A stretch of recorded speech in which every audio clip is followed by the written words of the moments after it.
السلام عليكم ورحمة الله وبركاته. الحمد لله والصلاة والسلام على رسول الله وعلى آله وأصحابه ومن والاه. روائع البيان في ترجمة معاني القرآن. القرآن الكريم সরল অর্থানুবাদ, গবেষণা বিভাগ, আল বায়ান ফাউন্ডেশন বাংলাদেশ এবং প্রকাশনায় কাশফুল প্রকাশনী। খুবই চমৎকার বাংলা ভাষায় আল কোরআনের অর্থের সরল বঙ্গানুবাদ আমরা এতে পাচ্ছি। রাওয়া আল বায়ান ফি তারজামাত মাআনি আল কোরআন। এটি একটি অনন্য তর্জমা গ্রন্থ বাংলা ভাষায়। আল কোরআন করিমের অর্থের অনন্য বলছি এই জন্যে যে আল কোরআনের অনুবাদের ক্ষেত্রে যেটা খুবই অনুকরণীয়, যেটিতে আল কোরআনের যে অনুকরণীয় হতে পারে, কিং ফাহাদ কমপ্লেক্সের একটি আন্তর্জাতিক সেমিনারে যা বলা হয়েছে সেটি হচ্ছে যেন অনুবাদে বিভিন্ন ক্ষেত্রে দক্ষ ব্যক্তিদের সমাহার হয় এবং সেটি রিভাইজ করার ক্ষেত্রেও দক্ষ স্কলাররা এতে অংশ নেন। এই গ্রন্থের অথবা এই সরল বঙ্গানুবাদের ক্ষেত্রে আমরা তাই দেখি যে আলহামদুলিল্লাহ এখানে একদল দক্ষ অনুবাদক যেমন অংশগ্রহণ করেছেন, পাশাপাশি দেশের প্রখ্যাত স্কলারগণ এটিকে মোরাজা করেছেন, রিভাইজ করেছেন। অনুবাদের ক্ষেত্রে আমরা যেটা লক্ষ্য করেছি, বিশেষ করে আমি এবং আরও অনেকেই আমরা অত্যন্ত সূক্ষ্মভাবে অনুবাদগুলো যাচাই করে দেখেছি।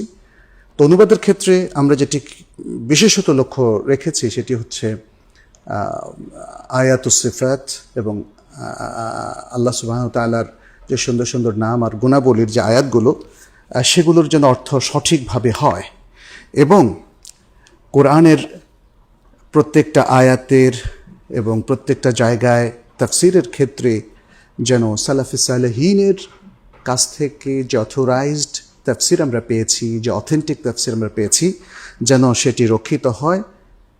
তর্জমার ক্ষেত্রে আসলে সেটি এখানে লক্ষ্য রাখা হয়েছে। এখানে আসলে তেমন কোনো টিকা নেই, তবে কোরআনের অর্থের অনুবাদটা সঠিকভাবেও যদি আমাদের কাছে আসে, কোরআনের অধিকাংশই কিন্তু বোঝা যায়। কারণ কোরআনের এই অর্থগুলো কয়েক ভাগে বিভক্ত। বেশ কিছু আয়াত আছে যেটা অধিকাংশ আয়াতই আমরা বলবো সহজ সরল সাবলীল, যে কোনো মানুষ অর্থ বুঝলেই সে আয়াতগুলোকে বুঝতে পারে, যেমন কুল হু আল্লাহু আহাদ। আর কিছু আছে যেগুলো একমাত্র ভালো স্কলার ছাড়া, ভালো যারা কোরআনের তাফসির পড়েছেন, গবেষণা করেছেন, তারা ছাড়া অন্যরা বুঝতে পারেন না। এর মধ্যে আছে অনেকগুলো আকিদার ইস্যু, অনেকগুলো আছে ফিকহের ইস্যু, অনেকগুলো আছে আরও বিভিন্ন ইসলামিক গুরুত্বপূর্ণ ইস্যু, যেগুলোর জন্য আসলে একাধিক আয়াতের হয়তো সমন্বয় লাগে, ফিকহি কিছু জ্ঞান লাগে, হাদিসের কিছু জ্ঞান লাগে এবং তাফসিরের বেশ কিছু রেওয়ায়তগত জ্ঞান লাগে। তো এগুলোর ক্ষেত্রে দেখা যাচ্ছে যে সর্বসাধারণ কিন্তু এগুলো বোঝেন না। অতএব এই আয়াতগুলো যখন আমরা পড়ব, এগুলোর ব্যাখ্যা বোঝার জন্য আমরা আমাদের স্কলারদের কাছে যেতে হবে, তাদের সাহায্য নিতে হবে এবং তাদের মতামতের আলোকে আমরা বোঝার চেষ্টা করব এবং তারাও অবশ্যই সালাফে সালেহিনের মতামতে সেটা চেষ্টা করছেন। আর তৃতীয় হচ্ছে আসলে যার অর্থ এবং তাওয়িল আল্লাহ ছাড়া আর কেউ জানেন না, সেগুলো খুবই কম। সেগুলো যেমন আমরা দেখি আল হুরুফ আল মুকাত্তাআত, আলিফ লাম মিম, যেখানে আমরা দেখি যে মুফাসসিরিনগণের ক্ষেত্রে বলেছেন আল্লাহু আ'লামু বিমুরাদিহি, আল্লাহ এগুলোর মুরাদ সবচেয়ে ভালো জানেন। কেউ কেউ ব্যাখ্যা করার চেষ্টা করেছেন, বাট এগুলোকে ওইভাবে ব্যাখ্যা করা যাবে না। তাহলে আমরা যেটি আসলে বলার জন্য আজকে আমি দাঁড়িয়েছি সেটি হচ্ছে এটি একটি নির্ভরযোগ্য আল কোরআনের সরল অর্থানুবাদ এর গ্রন্থ। আমরা এখান থেকে যে কেউ যদি সঠিক শুদ্ধ অর্থ শিখতে চাই, এখান থেকে আমরা নিতে পারি।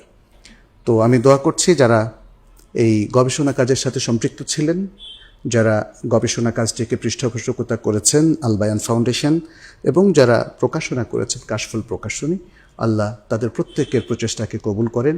আল্লাহ আমাদেরও প্রচেষ্টাকে কবুল করুন, বরকতময় করুন। এই দোয়া রেখে এখানে শেষ করছি। হাদা ওয়াসাল্লাল্লাহু ওয়াসাল্লামা আলা নবিয়িনা মুহাম্মদ ওয়া আলা আলিহি ওয়া আসহাবিহি আজমাইন।